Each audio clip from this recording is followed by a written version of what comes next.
Conformarse es sujetarnos a lo que no queremos.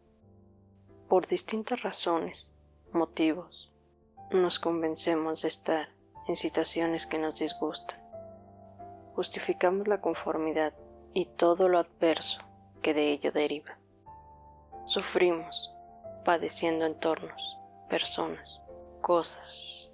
Ello nos lleva a una sensación de enojo, frustración, tristeza, vacío.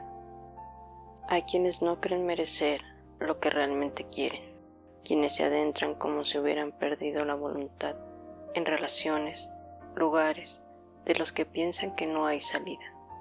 Conformarse es un camino cada vez más sinuoso y muchas veces doloroso. Nos aleja de nuestros anhelos, nos hace olvidarnos de nosotros.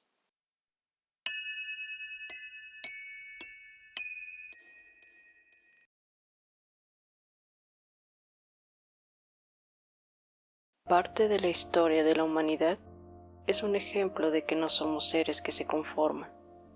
De alguna manera se ha buscado y se ha hecho lo necesario y se seguirá persistiendo para tener una vida en mejores condiciones, digna, acorde a cada quien. La vida no transcurrirá siempre tal cual la queremos, sin importar los errores, las dificultades, las cosas que no tenemos manera de cambiar porque son inamovibles o porque pertenecen a la libertad ajena. Aun con nuestros límites, siempre podremos elegir y decidir lo que queremos para nosotros, para nuestra vida.